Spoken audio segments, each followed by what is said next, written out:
Hi, my fellow TIs. You know what? I was listening to somebody last night, and I've heard about, cops or whatever, or the fucking, you know, people who fucking end up putting the gang stalkers and fucking targeting people and shit. You know, oh, giving the fucking gang stalkers meth, but it's all hearsay and shit. Or I thought it was, you know. I know a lot of these gang stalkers, they know exactly fucking they're throwing stones and they living in glass houses. You get me? But what do you call it? The video and shit that I was listening to. I know you can change shit so easily with digital. And yeah, but I'm gonna separate the background from the front ground. See if I still remember how to do that simple thing.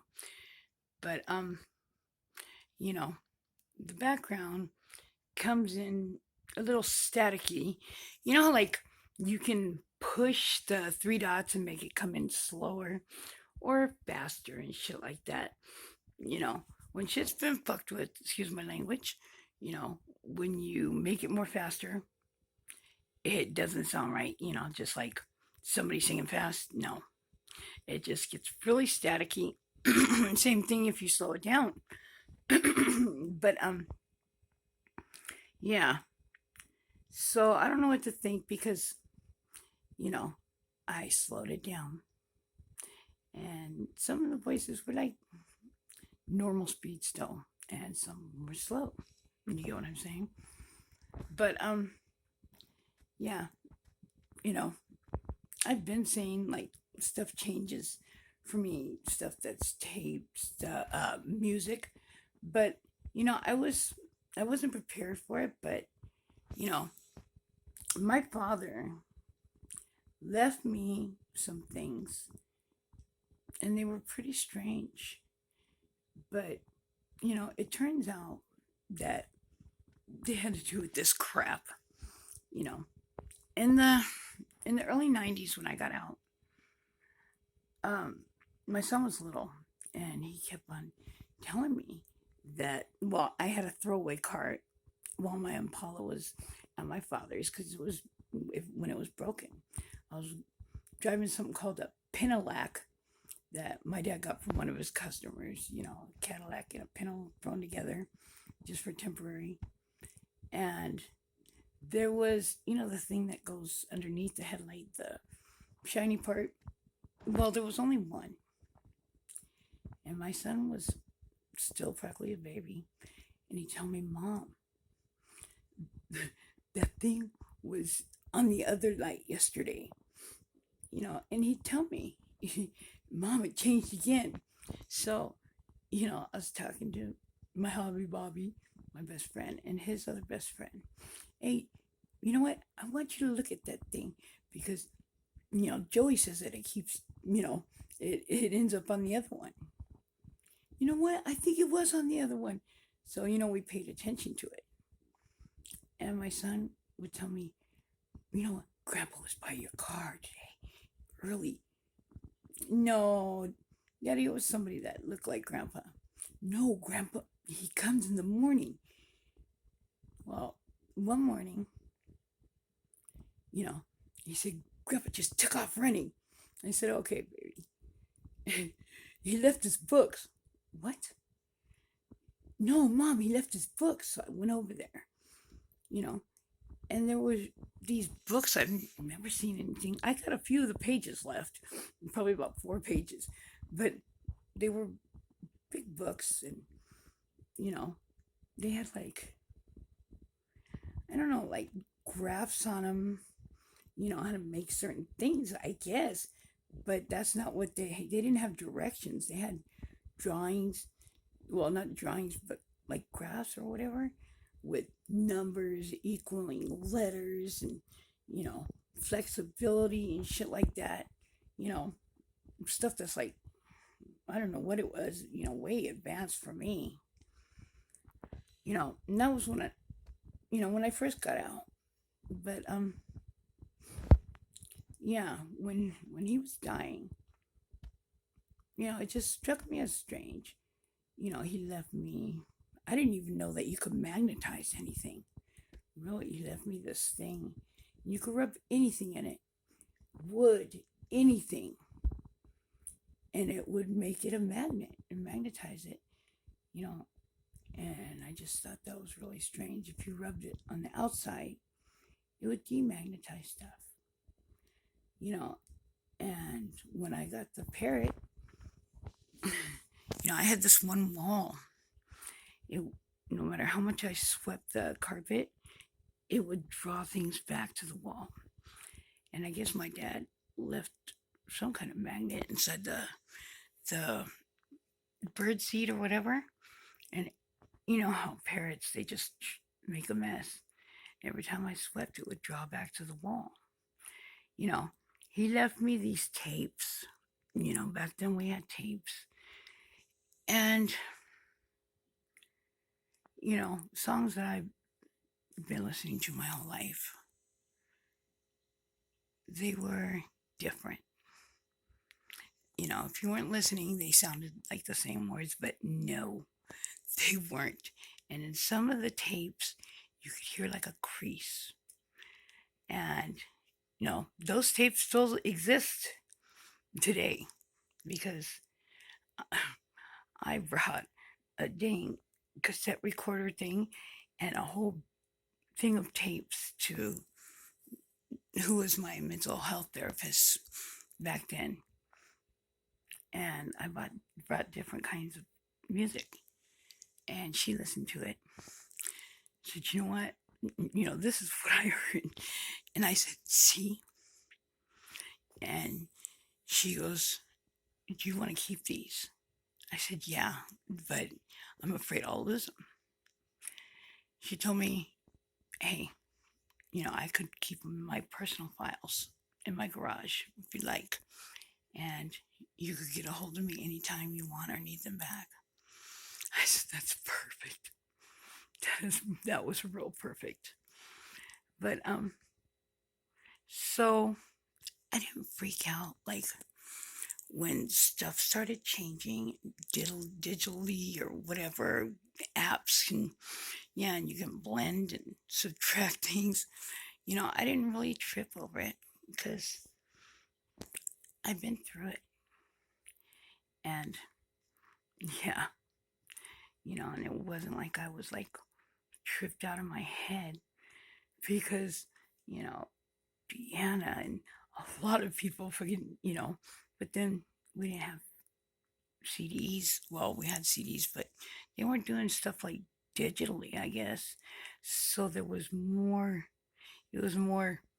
recognizable, I guess, or maybe he did that on purpose, because he knows that I know, you know, yeah.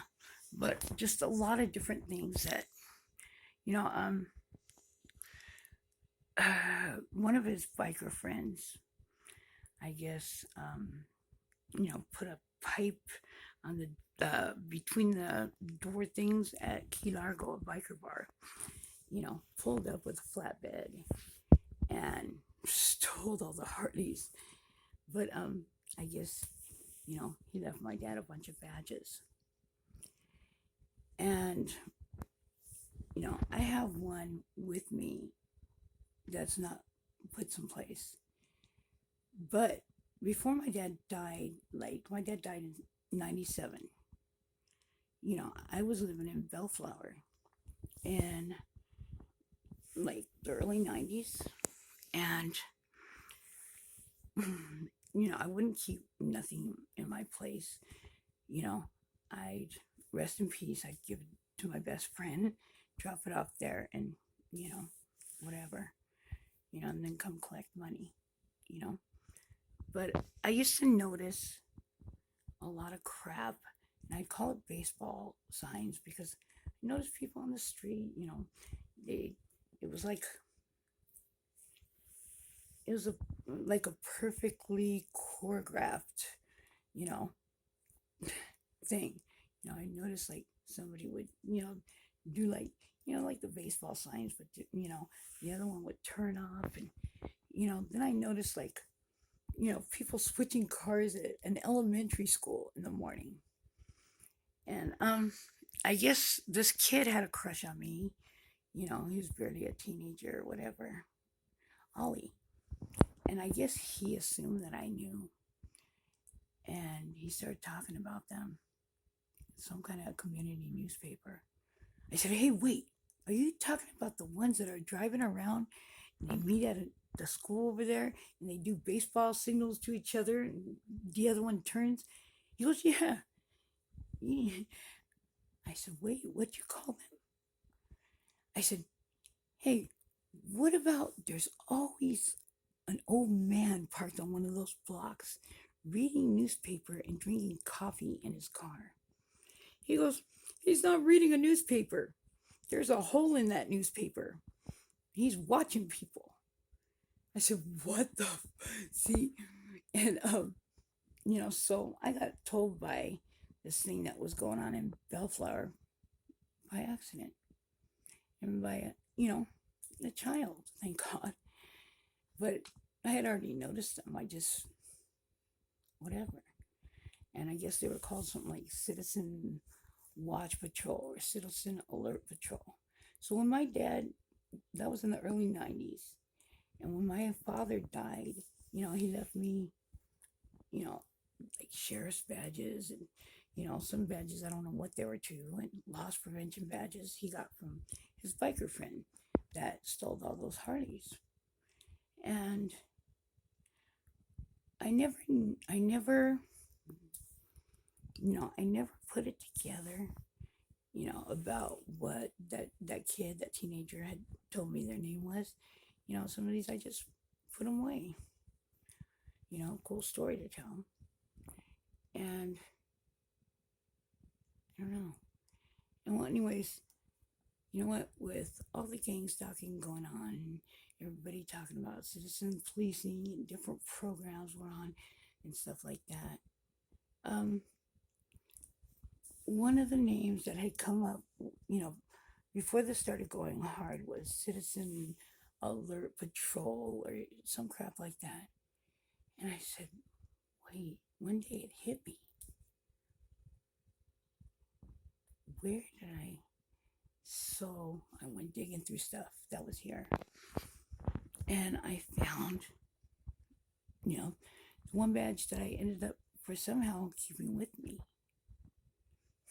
And lo and behold, it, I didn't know what it was for before, but I put it together.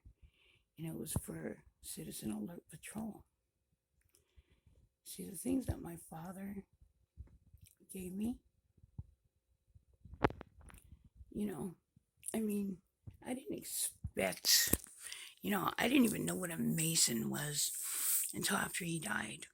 I seen things with the symbolism on it, but until he died, I didn't really, yeah. But after, he died, I sure found out. I was wearing something, around my neck. And I worked at the bar next door. And somebody came up to me and let me know exactly who they were and that I couldn't wear that. No matter if I wore it around my neck or wore it around in my nose or my fingers. That if I wore it, that any of the brothers could come up to me and confiscate it because, I'm not one of their brothers and I'm wearing it. So I learned real quick what one was. And, yeah, a lot of that stuff that he left me, like the tapes and, crap like that. I didn't expect it was really for a reason. I just thought it was really not like him. Really strange for him to have certain things and me not know about what they are, that he had them, or, what they stood for. Well, anyways, yeah, so I don't know if, I kind of think that I was protected all those years because um, all the Impalas I've ever had always kept stock clean. You get me? And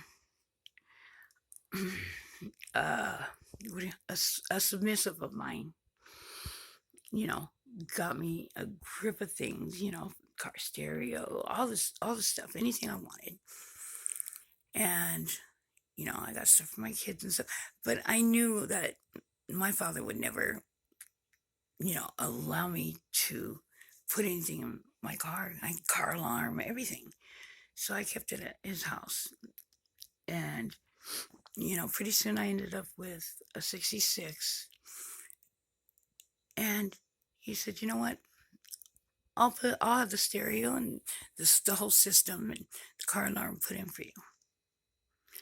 Which that struck me as pretty strange because, you know, all the Impalas I've ever had, they've always had like the stereo, like, I kept the Delco Remy, but, underneath where you couldn't see and it didn't affect he wouldn't let me lower it, nothing, you know.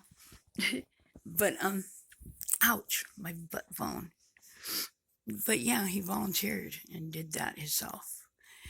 And if you know anything, you'll know like a 66 Caprice and a 66 Impala, they pretty much look the same and are interchangeable with the parts. My first car, I was 14. I named it Philip, you know, after somebody that was supposed to baptize my kid but got shot 17 times in the chest and face. Okay, so when I got my 66, looked just like Philip, just different color. I said, Dad, it looks like Philip. You know, well, you know what? They're interchangeable with the parts. He should look like Philip. Hey, that was Junior. But you know, the only cars that I ever had that weren't Impalas were just like throwaway cars, cars to just drive around and just like, break or fucking leave lying in a ditch, and just throwaway cars, cars that I didn't want to, drive around while one of my Impalas were getting fixed or, that I could use so I wouldn't mess up my Impala like I have before. That was beautiful. Gang banging the shit out of it. But what was I saying? Yeah. So I've had a lot. And well, anyways, so I know what shit looks like. And this car, yeah, for some reason he didn't care about the stuff that, yeah, boom. Hear me, I know you're into, yeah, B&D gave me a set of real sharp handcuffs, to hang from the mirror and stuff. I said, you're going to get pissed off when my mirror comes down. No, you know, um, gave me like shit that pertains to me to fucking, yeah. And that's strange because never always had to have it clean, you know. And oh god, my stomach hurts. Well, anyways, I finally, I was like I said, that person got me a lot of stuff like, ham radios and stuff like that. And so this Impala, it just was doing strange things. It had like, what do you call that? Accordion. It had like, accordion like things under the pedals, and yeah, he ran the speaker wire under the carpet and stuff. You're supposed to do that where it doesn't, I guess, vibrate and shit like that. But from reading up on antenna wiring and crap like that, um, because of other crap, you know? Um, yeah, shit was falling off like my side mirror, you know, and that's exactly where you can run shit. And no, don't touch the air conditioner. It doesn't work. You know, I need to take it someplace and get it connected. It was connected, but you couldn't use it because there was so much running in that car. There was a certain gel that you could run speaker wire and shit like that around the windows, and yeah, and in an old Impala, the black stuff around the windows, unless your windows have been changed, it's kind of cracking off and old. And yeah, that black shit, all of a sudden one day, it was just melting in the sun. And I was looking at all these changes, you know, the side mirror and shit would fall off. And, apparently, yeah, so I finally I went someplace up in Watts to, you know, get it looked at. Yeah. Didn't explain to me why or exactly, but yeah, you're right. Get out of here. And I knew I was right because, hey, don't go down to Hawthorne. Don't go to your neighborhood. Don't go visit Tanya and Lawndale because your car's not working very good. And, you know, hey, yeah, your battery might, da da da da. Always an excuse. If I took off anywhere, that was too far away, he'd show up. Or my car wouldn't start and I'd have to call him. You know, that was pretty freaking weird. But I do think that he kind of like protected me from crap like this. And, I think, you know, yeah, because he'd show up or Larry would show up, trying to be parked inconspicuously, you know, around the corner in front of the taco place where I couldn't see if I messed with anything in the car or disconnected anything. And I thought that was pretty weird, but you know, hey, he was monitoring where I went, you know, and it's pretty creepy, but yeah, I, yeah, it was pretty creepy. And, you know, you wonder, you wonder what the fuck, really? It's bad enough,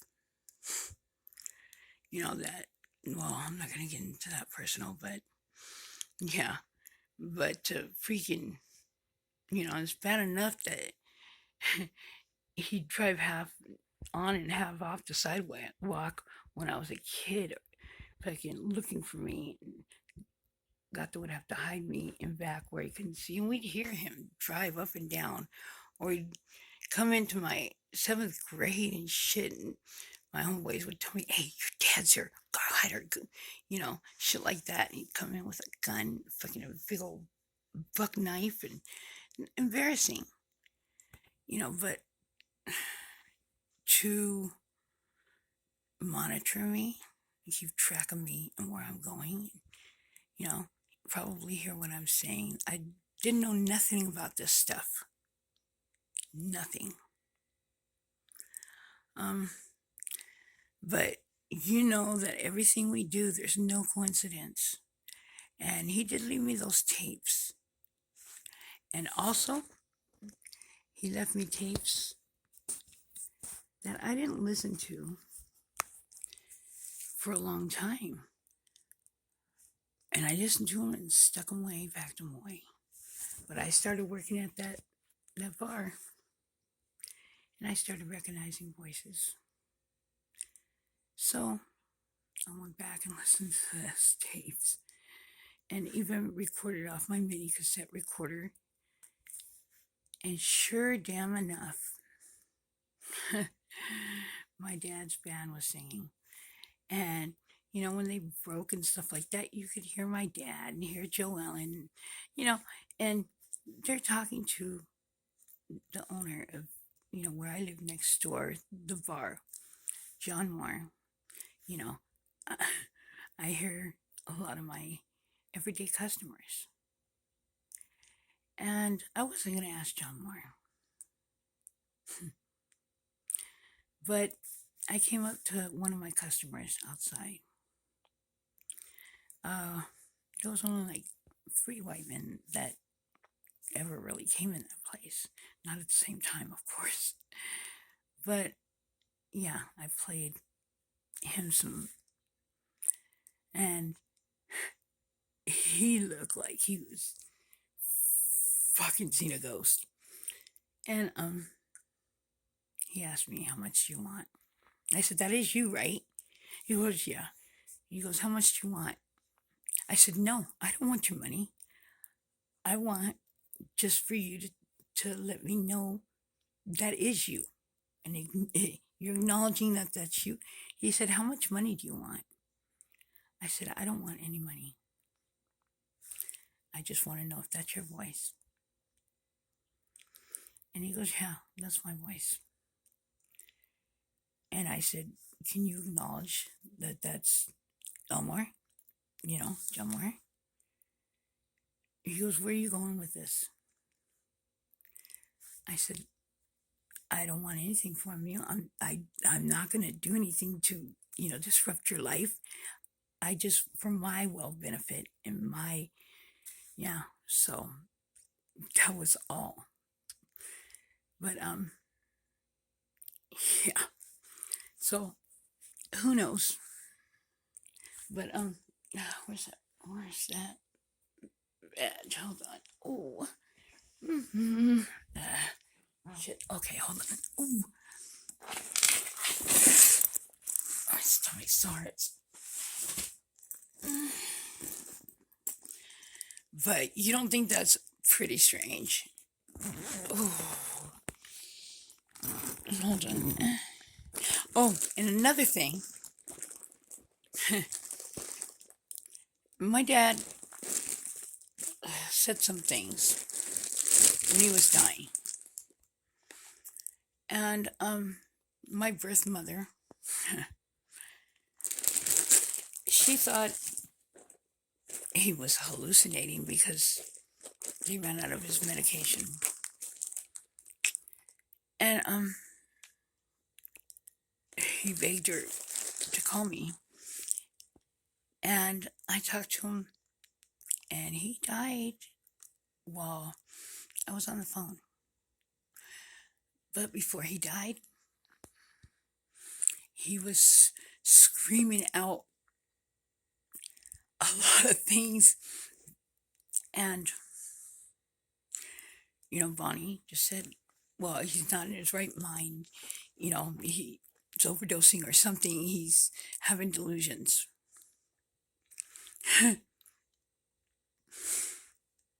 All these years later, no. I know why he was screaming out what he was screaming. And he wasn't having any fucking delusions. Everything he said, yeah, no delusions, but I didn't know that I would find out many years later. You get me? Yeah. A lot of things that he had to talk to me was adamant. And I'm the only person that, he had quite a few people to ask for forgiveness from, and he didn't. But he asked for my forgiveness. And sometimes you can want to forgive for yourself and to let that person, and you want to let things go. But you want so bad to feel it. But it's still there, and it's there for years. And like I said, after the accident, I kind of got rebuilt, and the last couple of years, I've finally been able to feel forgiveness and, you know, the last few years and let things go. And it, I'm not angry and hateful anymore. And I don't carry that weight of always hating and being angry inside. You get me? And I've let a lot of things go that I just held inside and carried that weight even after, you know, some of them I deal with. And I deal with things a lot different now. And I've let so much go. And all my life I've been so freaking angry and hated my father because of unforgivable shit, you know? But yeah. So I've let a lot go. And I finally let that go. But I don't know why. They can give you certain things and you got to pay attention or say certain things. And you have to pay attention because there are some that, I love and I've always trusted with my life. And I know in my heart of hearts, there's certain people that do know and they would never do anything to hurt me. You get me? I trust them that much. Certain people. And, you should be able to trust the fuck. You, you should be able to trust the ones that you gave your love and your time to the ones that you chose to make and to raise. But there's certain people that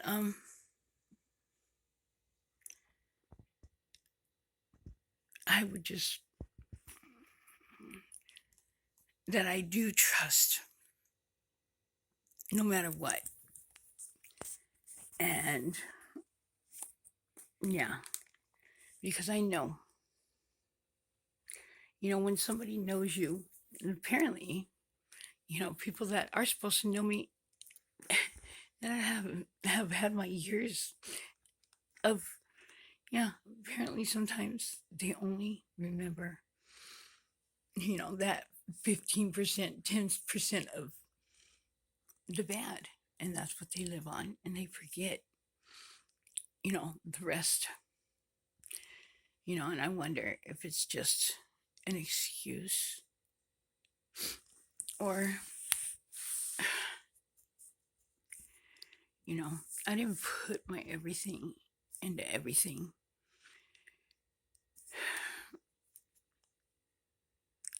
For, and not to have any effect. I don't need any recognition. I didn't do it for that. Nobody ever made me do it. And yeah. But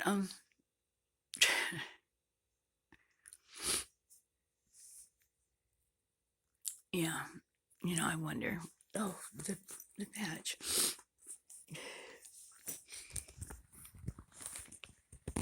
And this shit is so fucking disappointing. Because and and and it just, yeah, over and over and over. And you don't want to be right. Especially about people that you give a fuck about. That you'd fucking run out in the middle of the street and fucking take a bullet for. But they'd throw you under the bus. Or you know, get a door pass and fucking like try to get reactions, you know, or fucking not tell you, hey, put your phone away. I need to talk to you. I don't know, you know, I guess they can't fucking, and with these phones, you know, I know, and I've been told without being told, throw those motherfuckers away, get off of Facebook. You got enough. Hold on, let me see if I can.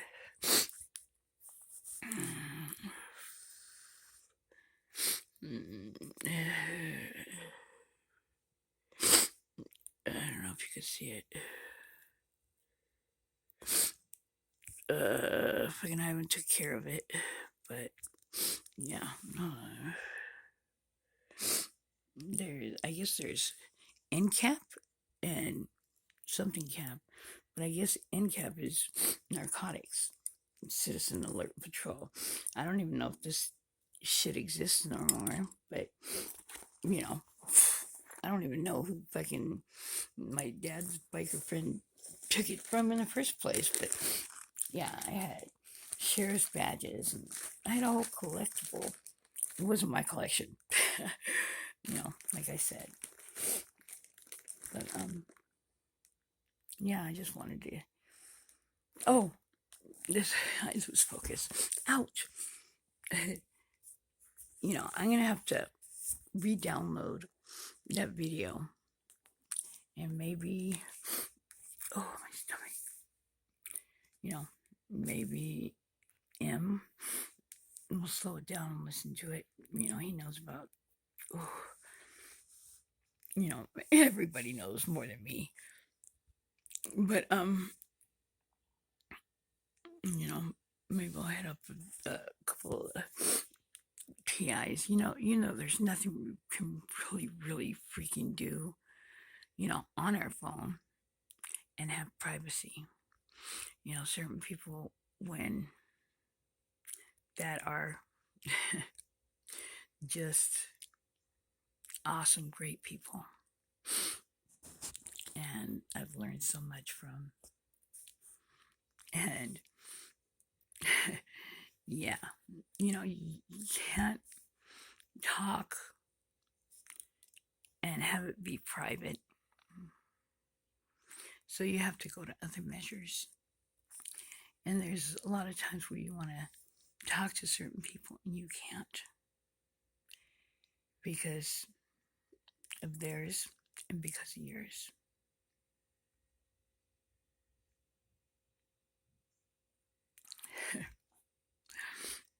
I know there's a couple of people and they don't subscribe. And once in a while, they'll check on me by, you know, looking at one of my videos. And we can't talk because of this crap, you know. And they know a lot more than me, you know, computer crap. And, you know, hey, but they know.